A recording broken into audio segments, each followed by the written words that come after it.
Hello dear friends. അപ്പോൾ നമ്മൾ ഈ വീഡിയോയിൽ ഡിസ്കസ് ചെയ്യാൻ പോകുന്നത് CMA ഫിനാൻഷ്യൽ മാനേജ്മെന്റ് ജൂൺ 2023 ചോദിച്ചിട്ടുള്ള ഒരു പ്രീവിയസ് ഇയർ ക്വസ്റ്റ്യൻ്റെ ഡിസ്കഷൻ ആണ്. റേഷ്യോ അനലൈസിസ് ആണ് നമ്മളിവിടെ എന്ത് ചെയ്യാൻ പോകുന്നത്, ഡിസ്കസ് ചെയ്യാൻ പോകുന്നത്. സോ ഞാൻ ആ പ്രീവിയസ് ഇയർ ക്വസ്റ്റ്യൻസ് നിങ്ങൾക്ക് എന്ത് ചെയ്യാം, കാണിച്ചു തരാം. ക്വസ്റ്റ്യൻ നമ്പർ 3 രണ്ട് ക്വസ്റ്റ്യൻ ചോദിച്ചിട്ടുണ്ട്. രണ്ടും റേഷ്യോ അനലൈസിസിലെ ക്വസ്റ്റ്യൻ ആണ്. Working capital turnover ratio ആണ് ആദ്യത്തെ ക്വസ്റ്റ്യൻ ചോദിച്ചിട്ടുള്ളത്. രണ്ടാമത്തെ ക്വസ്റ്റ്യൻ എന്ത് കണ്ടുപിടിക്കാനാ? Yes, calculate interest coverage ratio, trade receivable turnover ratio and return on investment. Okay, അപ്പൊ രണ്ട് ക്വസ്റ്റ്യൻ ചോദിച്ചിട്ടുണ്ട്. ഒരു ക്വസ്റ്റ്യന് 3 മാർക്ക്, രണ്ടാമത്തെ ക്വസ്റ്റ്യൻ എത്രയാണ്? 3 മാർക്ക് തന്നെ. ഓക്കെ, അപ്പൊ ടോട്ടൽ 6 മാർക്കിനാണ് രണ്ട് ക്വസ്റ്റ്യൻ ആയിട്ട് ചോദിച്ചിട്ടുള്ളത്. അപ്പോ ആദ്യത്തെ ക്വസ്റ്റ്യൻ ഞാൻ ഈ വീഡിയോയിൽ ഡിസ്കസ് ചെയ്യും. രണ്ടാമത്തെ ക്വസ്റ്റ്യൻ ഞാൻ പാർട്ട് 2 എന്ന് പറയുന്ന വീഡിയോയിലായിരിക്കും ഡിസ്കസ് ചെയ്യുന്നുണ്ടാവുക. അനദർ വീഡിയോ ഞാൻ എന്ത് ചെയ്യും, അപ്ലോഡ് ചെയ്യും. സോ നമുക്ക് ഇവിടെ പാർട്ട് 1 ഡിസ്കസ് ചെയ്യാം. വളരെ ചെറിയ ഇത് കമ്പാരിറ്റീവ്ലി രണ്ടാമത്തെ ക്വസ്റ്റ്യൻ വെച്ച് നോക്കുമ്പോൾ ക്വസ്റ്റ്യൻ നമ്പർ 1 അല്ലേ, 3A അല്ലേ, ക്വസ്റ്റ്യൻ നമ്പർ 1 വളരെ കുറച്ചുള്ളൂ.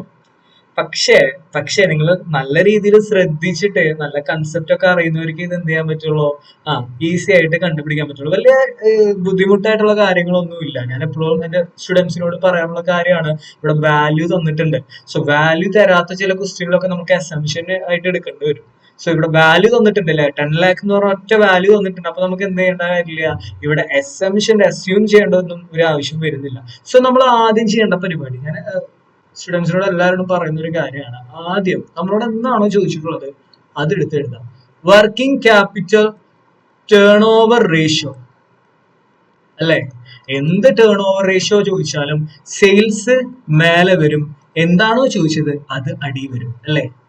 അപ്പോ ഫോർമുല കാണാപ്പാടം, ടേൺ ഓവർ റേഷ്യോയിൽ ഫോർമുല കാണാപ്പാടം പഠിക്കേണ്ട യാതൊരു ആവശ്യവും ഇല്ല. കാരണം ടേൺ ഓവർ റേഷ്യോ എന്ന് ക്വസ്റ്റ്യൻ തന്നിട്ടുണ്ടോ, സെയിൽസ് മേലെ വരും, അടിയിലോ എന്താണോ ചോദിച്ചത്. ഇപ്പൊ അസറ്റ് ടേൺ ഓവർ റേഷ്യോ ആണെന്നുണ്ടെങ്കിൽ അസറ്റ് അടി വരും. ഇപ്പൊ ഇവിടെ വർക്കിംഗ് ക്യാപിറ്റൽ ആണ് തന്നിട്ടുള്ളത്. സോ വർക്കിംഗ് ക്യാപിറ്റൽ എന്ത് ചെയ്യും, അടിയിൽ വരും. സോ ഇനി നമ്മൾ ക്വസ്റ്റ്യൻ തന്നിട്ടുള്ള ഗിവൺ ആയിട്ടുള്ള കാര്യങ്ങൾ എന്ത് ചെയ്യുക, എടുത്തെഴുതാം. ഓക്കെ, ക്വസ്റ്റ്യൻ തന്നിട്ടുള്ളത് നമുക്ക് നോക്കാം.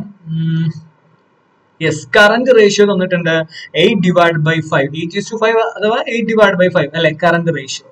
ഓക്കെ, കറന്റ് റേഷ്യോ എന്ന് പറയുന്നത് 8/5. ഫോർമുല എന്തായിരിക്കും, current asset divided by current liability എന്നാണ്, എല്ലാവർക്കും അറിയാവുന്നതാണ്. ഓക്കെ, അടുത്ത എന്താണ്, ക്യുക്ക് റേഷ്യോ തന്നിട്ട് 6:5 അഥവാ 6/5 അല്ലെ ക്യുക്ക് റേഷ്യോ. എഴുതാ, quick ratio 6/5, quick asset divided by current liability. എന്താണ് ക്യുക്ക് അസറ്റ്? കറന്റ് അസറ്റിൽ നിന്ന് ഒരു സാധനം കുറച്ചാൽ മതി, എന്താ, സ്റ്റോക്ക് അല്ലെ, അറിയാം. ഇതൊക്കെ പഠിക്കണം. ഇതൊക്കെ അറിയുന്നവർ മാത്രമേ വീഡിയോ കണ്ടിട്ട് കാര്യമുള്ളൂ, അല്ലാത്തവര് സ്കിപ്പ് അടിച്ച് പോവാ. ഓക്കെ, കൺസെപ്റ്റ് അറിയുന്നവരും ഫോർമുല അറിയുന്നവരും മാത്രം എന്താ ഈ വീഡിയോ കാണാം, അല്ലാന്നുണ്ടെങ്കിൽ പണിയിട്ട് നിങ്ങൾക്കൊന്നും മനസ്സിലാവില്ല, അത്രേ ഉള്ളൂ, വേറെ പ്രശ്നമൊന്നുമില്ല. ഓക്കെ, ശ്രദ്ധിക്കുക. ഇനി എന്തിട്ടാ തന്നിട്ടുള്ളത്, inventory velocity 4 month. Inventory velocity അഥവാ 4 month തന്നിട്ടുണ്ട്. അപ്പൊ എന്താണ് ഇൻവെന്ററി ഹോൾഡിംഗ് പീരീഡ് എന്നാണ് അർത്ഥം അല്ലെ. ഇൻവെന്ററി ഹോൾഡിംഗ് പീരീഡ് എത്രയാണ്, IHP ഇൻവെന്ററി ഹോൾഡിംഗ് പീരീഡ് 4 മാസമാണ് അല്ലെ. Inventory holding period yes 4 month ആണ്. ഞാൻ എപ്പോഴും എന്റെ ക്ലാസ്സിൽ പറയാറുള്ള ഒരു കാര്യമാണ്, ഇൻവെന്ററി ഹോൾഡിംഗ് പീരീഡ് തന്നിട്ടുണ്ടെന്നുണ്ടെങ്കിൽ നമുക്ക് സ്റ്റോക്ക്, ക്ലോസിംഗ് സ്റ്റോക്ക് കണ്ടുപിടിക്കാനുള്ള ഒരു ലീഡ് ആണ് അല്ലെ, ഒരു ക്ലൂ ആണ് അല്ലെ ഇൻവെന്ററി ഹോൾഡിംഗ് പീരീഡ് അല്ലെ. യെസ്, കാരണം സ്റ്റോക്ക് ഇവിടെ ആവശ്യമുണ്ട്. കാരണം ക്വിക്ക് അസറ്റ് കണ്ടുപിടിക്കാൻ വേണ്ടിയിട്ട് കറന്റ് അസറ്റ് മൈനസ് സ്റ്റോക്ക് ആണ്. അപ്പൊ സ്റ്റോക്ക് കണ്ടുപിടിക്കാനുള്ള ഒരു ലീഡാണ്, നമുക്ക് ഒരു ത്രെഡ് തന്നിട്ടുള്ളതാണ് എന്ത്, ഈ ഇൻവെന്ററി ഹോൾഡിംഗ് പീരീഡ് 4 month എന്നുള്ളത്. ഓക്കെ, ഇനി വേറെ എന്താ തന്നിട്ടുള്ളത്, അടുത്ത ക്വസ്റ്റ്യൻ ആണ്, നിങ്ങൾ നോക്കാം. Gross profit at 33.33% on cost was 10 lakh. എന്താ അതിന്റെ അർത്ഥം? ഗ്രോസ് പ്രോഫിറ്റ് എന്ന് പറയുന്നത് കോസ്റ്റിന്റെ 33.33%. കോസ്റ്റ് എന്ന് പറഞ്ഞാൽ ഇവിടെ എന്തായിരിക്കും ഉദ്ദേശിക്കുന്നുണ്ടാവുക, കോസ്റ്റ് ഓഫ് ഗുഡ്സ് സോൾഡിനെയാണ് ഇവിടെ കോസ്റ്റ് കൊണ്ട് ഉദ്ദേശിക്കുന്നത്. ഓക്കെ, അപ്പോ കോസ്റ്റ് ഓഫ് ഗുഡ്സ് സോൾഡിന്റെ 33.33% എന്ത്, ഗ്രോസ് പ്രോഫിറ്റ്. പക്ഷെ വാല്യൂ തന്നിട്ടുണ്ട് 10 lakh. അപ്പൊ ഈ ഗ്രോസ് പ്രോഫിറ്റ് എന്ന് പറഞ്ഞാൽ എന്താണ്, 10 lakh ആണ്. സോ എഴുതാം. Okay, so gross profit equal to 10 lakh. ഈ 10 lakh എങ്ങനെ കിട്ടിയത്, ക്വസ്റ്റ്യൻ പറയുന്നുണ്ട്. 33.33% ഓൺ കോസ്റ്റ്. അതായത് കോസ്റ്റിന്റെ 33.33%, കോസ്റ്റ് ഓഫ് ഗുഡ്സ് സോൾഡിന്റെ 33.33% എന്തെന്ന് പറയുന്നത് ഈ 10 lakh എന്ന് പറയുന്ന ഗ്രോസ് പ്രോഫിറ്റ്. ഓക്കെ, വേറെ എന്തെങ്കിലും തന്നിട്ടുണ്ടോ? Yes, inventory at the end was 3 times more than the beginning. എന്താ അതിന്റെ അർത്ഥം? അതായത് ക്ലോസിംഗ് ഇൻവെന്ററി എന്ന് പറയുന്നത് 3 times more than the opening അല്ലെ? 3 times. അപ്പോ 3 times എന്ന് പറയുമ്പോൾ 3 into എന്താണ്? ഓപ്പണിംഗ് ആണ് എന്തെന്ന് പറയുന്നത്? ഓപ്പണിംഗ് ഇൻവെന്ററി ആണ് എന്തെന്ന് പറയുന്നത്? ക്ലോസിംഗ് ഇൻവെന്ററി എന്ന് പറയുന്നത്. അതായത് ഓപ്പണിംഗ് ഇൻവെന്ററിയുടെ 3 മടങ്ങ് കൂടുതലാണ് എന്തെന്ന് പറയുന്നത്? ക്ലോസിംഗ് ഇൻവെന്ററി എന്ന് പറയുന്നത് അല്ലെ? ഒന്ന് വായിച്ചു നോക്കിയേ. ഇൻവെന്ററി അറ്റ് ദ എൻഡ് എന്ന് പറഞ്ഞാൽ closing was 3 times more than the beginning. Okay, ഇതുപോലത്തെ ചെറിയ ചെറിയ ക്വസ്റ്റ്യൻസ് നമ്മൾ ക്ലാസ്സിൽ നമ്മൾ വർക്ക്ഔട്ട് ചെയ്യാറുണ്ട്. സോ ഇത് നമ്മൾ പഠിച്ച് എന്റെ ക്ലാസ് കേട്ടിട്ടുള്ള കുട്ടികൾക്ക് അത് മനസ്സിലാവേണ്ടതാണ്. ഓക്കെ, നിങ്ങൾക്ക് നോക്കാം, ചെയ്തിട്ടുണ്ടാവും നിങ്ങൾ. Inventory at the end, closing inventory എന്ന് പറയുന്നത് 3 times more than the beginning എന്നാണ്. Okay, yes. അപ്പോ 1 ക്ലോസിംഗ് ഇൻവെന്ററി എന്ന് പറഞ്ഞാല് 3 ഓപ്പണിംഗ് ഇൻവെന്ററി ആണ്, അഥവാ 3 times ഓഫ് ഓപ്പണിംഗ് ഇൻവെന്ററി ആണ്. ഓക്കെ, ഇത്രയും കാര്യങ്ങളാണ് നമുക്ക് തന്നിട്ടുള്ളത്. ഇനി നമുക്ക് എന്താ വേണ്ടത്? നമുക്ക് കണ്ടുപിടിക്കേണ്ടത് working capital turnover ratio ആണ്. അതിൽ വർക്കിംഗ് ക്യാപിറ്റൽ അറിയണം. വർക്കിംഗ് ക്യാപിറ്റൽ എന്താണെന്ന് അറിയാം. കറന്റ് അസറ്റിൽ നിന്ന് കറന്റ് ലയബിലിറ്റി കുറച്ചാൽ മതി അല്ലെ? യെസ്. അപ്പോ സെയിൽസും കണ്ടുപിടിക്കണം, വർക്കിംഗ് ക്യാപിറ്റലും കണ്ടുപിടിക്കണം. എന്നാലാണ് working capital turnover ratio കണ്ടുപിടിക്കാൻ പറ്റുള്ളൂ. അപ്പൊ സെയിൽസ് കണ്ടുപിടിക്കാൻ വേണ്ടി ഇവിടെ എന്തെങ്കിലും തന്നിട്ടുണ്ടോ? ആദ്യം വാല്യൂ തന്നിട്ടുണ്ടെങ്കിൽ ആ വാല്യൂ ആണ് നമ്മൾ എടുക്കേണ്ടത്. വാല്യൂ തന്നിട്ടുണ്ട്, ഗ്രോസ് പ്രോഫിറ്റ് തന്നിട്ടുണ്ട്. സോ സെയിൽസ് കണ്ടുപിടിക്കാൻ എളുപ്പമാണ് അല്ലെ? അപ്പോ ഗിവൻ വാല്യൂ ആയിട്ട് തന്നിട്ടുള്ളത് എന്താണ്? ഗ്രോസ് പ്രോഫിറ്റ് ആണ്. 10 lakh തന്നിട്ടുണ്ട് അല്ലെ? നമുക്ക് കോസ്റ്റ് ഓഫ് ഗുഡ്സ് സോൾഡ് കണ്ടുപിടിക്കാൻ എളുപ്പമല്ലേ? എങ്ങനെ കണ്ടുപിടിക്കുക? അതായത് കോസ്റ്റ് ഓഫ് ഗുഡ്സ് സോൾഡിന്റെ 33.33% എന്തെന്ന് പറയുന്നത് ഗ്രോസ് പ്രോഫിറ്റ് എന്ന് പറയുന്നത്. അപ്പൊ ഇത് 33.33% ആണ്. ഇതിനെ 100% ആക്കിയാൽ കോസ്റ്റ് ഓഫ് ഗുഡ്സ് സോൾഡ് കിട്ടിയില്ലേ? യെസ്. അപ്പൊ ഇങ്ങനെ 100% ആക്കാം.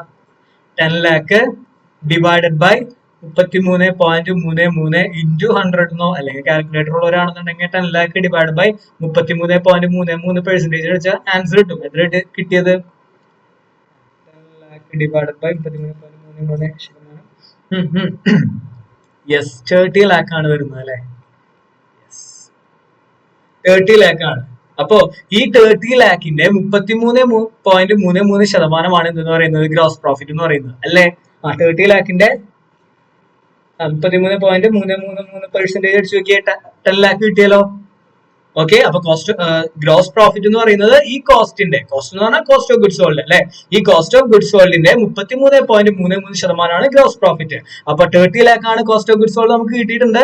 അതിന് 33.33% അടിച്ചാലും നിങ്ങൾക്ക് ഗ്രോസ് പ്രോഫിറ്റ് 10 lakh തന്നെയാണ് കിട്ടുന്നത്. അപ്പൊ നമ്മുടെ ആൻസർ കറക്റ്റ് ആണ് അല്ലെ? സോ ഇനി സെയിൽസ് കണ്ടുപിടിക്കാൻ വല്ല ബുദ്ധിമുട്ടുണ്ടോ? സെയിൽസ് കണ്ടുപിടിക്കാൻ വേണ്ടിയിട്ട് cost of goods sold plus gross profit കൂട്ടിയാൽ മതിയില്ലേ? ഇത് പണ്ട് +2 പഠിക്കുന്ന കാര്യമാണ്. ഇവിടെ CMA കാർക്ക് ഇത് പറഞ്ഞു തരേണ്ട ഒരു കാര്യമില്ല അല്ലെ? യെസ്. അപ്പൊ നോക്കാം. അപ്പൊ sales cost of goods sold എത്രയാണ്? 30 lakh അല്ലെ? യെസ്, 30 lakh പ്ലസ് 10 lakh എത്ര വരും? 40 lakh ആണ് സെയിൽസ് എന്ന് പറയുന്നത് അല്ലെ? യെസ്. സോ സെയിൽസ് കിട്ടിയിട്ടുണ്ട് നമുക്ക് 40 lakh ആണ് വരുന്നത് അല്ലെ? എന്റെ ഹാൻഡ് റൈറ്റിംഗ് വളരെ നല്ല മനോഹരമായിട്ടുള്ളത് കൊണ്ട് നിങ്ങൾക്ക് മനസ്സിലാവുന്നുണ്ടോ? എന്തെങ്കിലും അഡ്ജസ്റ്റ് ചെയ്യാട്ടോ. ഓക്കെ, എന്റെ ഹാൻഡ് റൈറ്റിംഗ് എനിക്ക് എന്തായാലും അതിനൊരു പ്രതിവിധി ഇല്ല അല്ലെ? യെസ്, നോക്കാം. അപ്പൊ സെയിൽസ് കിട്ടി. ഇനി വർക്കിംഗ് ക്യാപിറ്റൽ ആണ് വേണ്ടത്. വർക്കിംഗ് ക്യാപിറ്റൽ കിട്ടാൻ വേണ്ടിയിട്ട് നമുക്ക് ഇവിടെ തന്നിട്ടുണ്ട് ഇൻവെന്ററി ഹോൾഡിംഗ് പീരീഡ് തന്നിട്ടുണ്ട്. സോ നമുക്ക് സ്റ്റോക്ക് കണ്ടുപിടിക്കാൻ വളരെ എളുപ്പമായിരിക്കും. നമുക്ക് നോക്കാം ഇൻവെന്ററി ഹോൾഡിംഗ് പീരീഡ് ഉപയോഗിച്ചുകൊണ്ട് എങ്ങനെയാണ് സ്റ്റോക്ക് കണ്ടുപിടിക്കുക, ക്ലോസിംഗ് സ്റ്റോക്ക് കണ്ടുപിടിക്കാൻ നോക്കാം. So inventory holding period equal to 4 എന്നാണ്. എന്താണ് ഫോർമുല? ഫോർ മന്തിലല്ലേ തന്നിട്ടുള്ളത്? മന്ത് അല്ലേ തന്നിട്ടുള്ളത്? ക്വസ്റ്റ്യൻ ഒന്നും കൂടി നോക്കാം, കൺഫ്യൂഷൻ വേണ്ട. ഓക്കെ, 4 മന്ത് എന്നാണ്. അപ്പൊ എന്തായിരിക്കും ഫോർമുല വരുന്നുണ്ടാവുക? 12 divide by inventory turnover ratio അഥവാ ITR അല്ലേ? അപ്പോ ITR equal to 12 divide by 4 എത്ര വരും? 12 ഡിവൈഡ് ബൈ 4 3 വരും അല്ലെ. ഇൻവെന്ററി ടേൺ ഓവർ റേഷ്യോ എന്ന് പറയുന്നത് 3 ആണ് അല്ലെ. ഇൻവെന്ററി ടേൺ ഓവർ റേഷ്യോയുടെ ഫോർമുല എന്താണ്? Cost of goods sold divided by average inventory അല്ലെ. യെസ്. അപ്പൊ കോസ്റ്റ് ഓഫ് ഗുഡ്സ് സോൾഡ് നമുക്കറിയാം എത്രയാണ്, 30 lakh ആണെന്നുള്ള കാര്യം നമുക്കറിയാം. അപ്പൊ 30 lakh ഡിവൈഡഡ് ബൈ 3 ചെയ്താൽ നമുക്ക് എത്ര കിട്ടും? 3 ചെയ്ത് നമുക്ക് 10 lakh കിട്ടും അല്ലെ. Yes, 10 lakh. അപ്പൊ ഏവറേജ് ഇൻവെന്ററി കിട്ടി അല്ലെ. So average inventory equal to 10 lakh അല്ലെ. യെസ്. ഓക്കെ. അപ്പോ ഏവറേജ് ഇൻവെന്ററി നമുക്ക് ക്ലോസിംഗ് സ്റ്റോക്ക് ആണ് വേണ്ടത് അല്ലെ. കറന്റ് അസറ്റിൽ നിന്ന് ക്വിക്ക് അസറ്റ് കിട്ടണമെന്നുണ്ടെങ്കിൽ കറന്റ് അസറ്റിൽ നിന്ന് നോക്കാം. ക്വിക്ക് അസറ്റ് കിട്ടണമെന്നുണ്ടെങ്കിൽ കറന്റ് അസറ്റിൽ നിന്ന് എന്ത് കുറയ്ക്കണം? സ്റ്റോക്ക് കുറയ്ക്കണം. എന്ത് സ്റ്റോക്ക് കുറയ്ക്കേണ്ടത്? ക്ലോസിംഗ് സ്റ്റോക്ക് ആണ് കുറയ്ക്കേണ്ടത്, മറക്കരുത്. ഓക്കെ. അപ്പോ ആവറേജ് ഇൻവെന്ററിയുടെ ഫോർമുല എന്താണ്? Opening stock plus closing stock divided by 2 എന്നാണ്. നമുക്ക് എത്രയാണ് ക്ലോസിംഗ് സ്റ്റോക്ക് എന്നുള്ള കാര്യം നമുക്ക് യാതൊരു ഐഡിയ ഇല്ല. സോ ഓപ്പണിംഗ് സ്റ്റോക്ക് എത്രയാണ് നമുക്ക് യാതൊരു ഐഡിയ ഇല്ല. പക്ഷെ നമുക്കറിയാം ക്ലോസിംഗ് സ്റ്റോക്ക് എന്ന് പറയുന്നത് 3 ഓപ്പണിംഗ് സ്റ്റോക്ക് ആണ് ഒരു എന്തെന്ന് പറയുന്നത് ക്ലോസിംഗ് സ്റ്റോക്ക് എന്ന് പറയുന്നത് അല്ലെ. ഒരു ക്ലോസിംഗ് സ്റ്റോക്ക് എന്ന് പറഞ്ഞാല് 3 ഓപ്പണിംഗ് സ്റ്റോക്ക് ആണ് അല്ലെ. അപ്പോ എനിക്ക് ഈ ഫോർമുലേനെ ഇങ്ങനെ എഴുതിക്കൂടെ? ഓപ്പണിംഗ് സ്റ്റോക്ക് പ്ലസ് ക്ലോസിംഗ് സ്റ്റോക്കിന് പകരം 3 ഓപ്പണിംഗ് സ്റ്റോക്ക് എന്ന് എഴുതിക്കൂടെ? യെസ്, എഴുതാം. Divided by 2 equal to average inventory എത്രയാണ്? 10 lakh ആണ് കിട്ടിയിട്ടുള്ളത് അല്ലെ. Yes, 10 lakh. അപ്പോ ചെയ്ത് നോക്കിയേ. ഇവിടെ 2 പോകുമ്പോ ഇവിടെ 20 lakh ആവും അല്ലെ. ഇങ്ങോട്ട് വരുമ്പോ മൾട്ടിപ്ലിക്കേഷൻ അറിയാലോ. 20 lakh equal to 4 opening stock അല്ലെ. ഇത് ആഡ് ചെയ്യണ്ടേ? ആഡ് ചെയ്യുമ്പോൾ 3 opening stock plus opening stock 4 opening stock. So opening stock will be എത്രയായിരിക്കും? 20 lakh ഡിവൈഡഡ് ബൈ 4 എത്ര വരും? 5 lakh വരും അല്ലെ. യെസ്, 5 lakh ആണ് ഓപ്പണിംഗ് സ്റ്റോക്ക്. അപ്പൊ ക്ലോസിംഗ് സ്റ്റോക്ക് എത്രയാണ്? 5 lakh ഇൻറ്റു 3 അല്ലെ. ഓപ്പണിംഗ് സ്റ്റോക്കിന്റെ 3 മടങ്ങാണ് ക്ലോസിംഗ് സ്റ്റോക്ക്. അപ്പൊ 5 lakh ഇൻറ്റു 3 അല്ലേ വരാം. 3 എത്ര വരും? 15 ലക്ഷം രൂപ വരും അല്ലെ. 3 മടങ്ങ് കൂടുതലാണ്. ഓപ്പണിംഗ് സ്റ്റോക്കിന്റെ 3 മടങ്ങ് കൂടുതലാണ് എന്തെന്ന് പറയുന്നത്? ക്ലോസിംഗ് സ്റ്റോക്ക് എന്ന് പറയുന്നത്. ഓക്കെ. അപ്പൊ സ്റ്റോക്ക് നമുക്ക് കിട്ടി 15 ലക്ഷം എന്ന് പറയുന്നത് സ്റ്റോക്ക് നമുക്ക് കിട്ടി. അപ്പോ ശ്രദ്ധിക്കുക, ഇനിയും കഴിഞ്ഞിട്ടില്ല. ഇനിയും നമുക്ക് തന്നിട്ടുള്ള ഡാറ്റ നോക്കാം. എന്തൊക്കെയാണ് തന്നിട്ടുള്ളത്? കറന്റ് റേഷ്യോ, ക്വിക്ക് റേഷ്യോ അല്ലെ. സെയിൽസ് മാത്രം ഇവിടെ കിട്ടിയിട്ടുള്ളൂ. ഇനി വർക്കിംഗ് ക്യാപിറ്റലും കൂടി കിട്ടണം അല്ലെ. സോ ഇനിയാണ് നമ്മൾ നല്ല രീതി, ഇതുവരെയും വളരെ സിമ്പിൾ ആണ്. ഇനി പോകുന്നതും എളുപ്പം തന്നെയാണ്, പക്ഷെ കുറച്ചും കൂടി കൺസെപ്റ്റ് നിങ്ങൾക്ക് അറിഞ്ഞിരിക്കണം എന്ന് മാത്രം. ഓക്കെ. അപ്പോ കറന്റ് റേഷ്യോ തന്നിട്ടുണ്ട് എത്രയാണ്? 8/5. ക്വിക്ക് റേഷ്യോ തന്നിട്ടുണ്ട് 6/5. 8/5 എത്രയാണ്? 8/5? 8 ഡിവൈഡ് ബൈ 5 1.6 ആണ് അല്ലെ.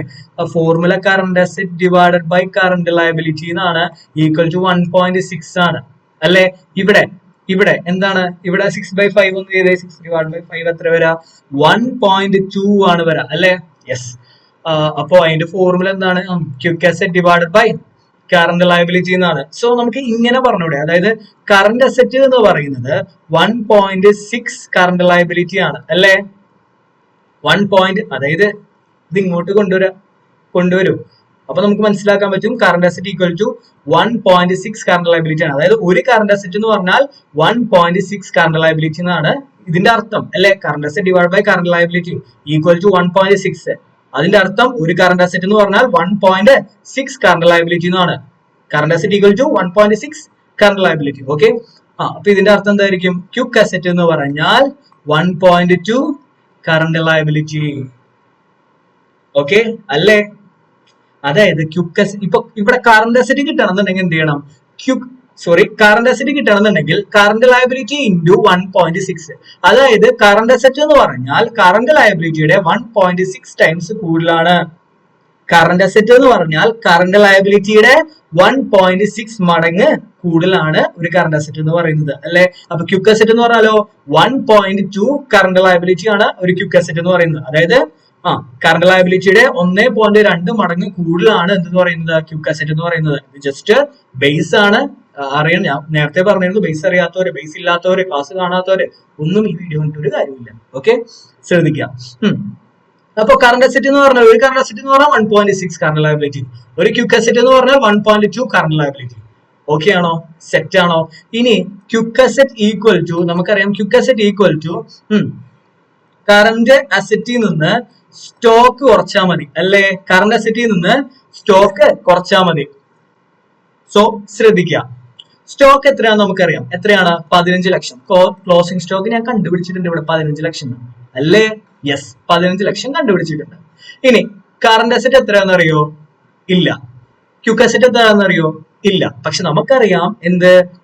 കറണ്ട് അസറ്റ് എന്ന് പറഞ്ഞാൽ 1.6 കറണ്ട് ലയബിലിറ്റി ആണ് അല്ലേ? അപ്പൊ 1.6 കറണ്ട് ലയബിലിറ്റി. ക്വിക്ക് അസറ്റ് എന്ന് പറഞ്ഞാൽ എന്താണ്? 1.2 കറണ്ട് ലയബിലിറ്റി ആണ് അല്ലേ? സോ നമുക്ക് ഇങ്ങനെ മാറ്റിക്കൂടെ ഫോർമുല? ക്വിക്ക് അസറ്റ് എന്ന് പറഞ്ഞാൽ 1.2 കറണ്ട് ലയബിലിറ്റി, കറണ്ട് അസറ്റ് എന്ന് പറഞ്ഞാൽ 1.6 കറണ്ട് ലയബിലിറ്റി. അപ്പൊ ഇങ്ങനെ ആക്കിക്കൂടെ ഫോർമുല? ആക്കാലോ.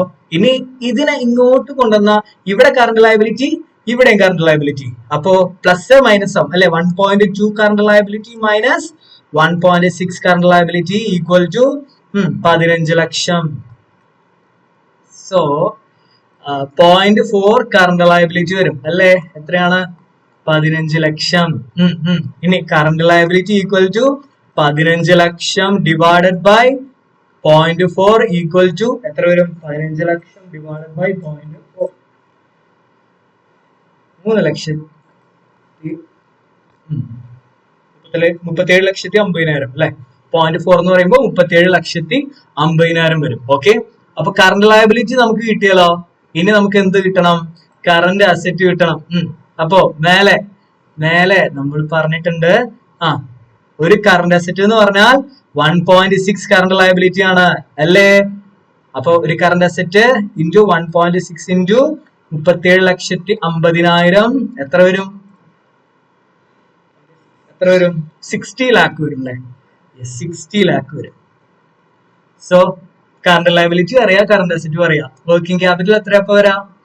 37 ലക്ഷത്തി 50,000. സോറി, കറണ്ട് അസറ്റ് ആണ് 60 ലക്ഷം കറണ്ട് അസറ്റ് മൈനസ് 37 ലക്ഷത്തി 50,000 മൈനസ് ചെയ്ത് കഴിഞ്ഞാൽ കറണ്ട് ലയബിലിറ്റി. ഇത് കറണ്ട് അസറ്റ്, ഇത് കറണ്ട് ലയബിലിറ്റി മൈനസ് ചെയ്ത് കഴിഞ്ഞാൽ ഓക്കെ 60 ലക്ഷം മൈനസ് 37,000 എത്ര വരും? 22,50,000 വരും അല്ലേ? ഇതല്ലേ വർക്കിംഗ് ക്യാപിറ്റൽ. സോ നമുക്ക് formula working capital turnover ratio equal to sales എത്ര കിട്ടിയത്? മേലെ നമ്മൾ കണ്ടുപിടിച്ചിട്ടുണ്ടല്ലോ. യെസ്, 40 ലാക്ക് അല്ലെ? യെസ്, സെയിൽസ് 40 ലാക്ക് നമുക്ക് കിട്ടിയതാണ്. സോ 40 ലാക്ക് ഡിവൈഡഡ് ബൈ 22,50,000 ചെയ്ത് നോക്കിയേ, കറക്റ്റ്. ഓക്കെ, എത്ര കിട്ടുന്നത്? 1.778 അല്ലേ? ഇതല്ലേ ആൻസർ കിട്ടുന്നത്? Yes, problem is over. ഇനി സജസ്റ്റഡ് ആൻസർ കറക്റ്റ് ആണെന്ന് നോക്കാം. ചിലപ്പോൾ നിങ്ങൾ സജസ്റ്റഡ് ആൻസർ ഫുൾ ആയിട്ട് വിശ്വസിക്കാൻ പറ്റൂല, എന്നാലും കറക്റ്റ് ആണെന്ന് നോക്കാം നമുക്ക്. ചിലതിലൊക്കെ മിസ്റ്റേക്ക് വന്നിട്ടുണ്ട് ഈ ഇയർലെ ക്വസ്റ്റ്യൻ, പക്ഷെ ഇത് കറക്റ്റ് ആണെന്നാണ് എൻ്റെ ഒരു ഊഹം. 3A അല്ലേ?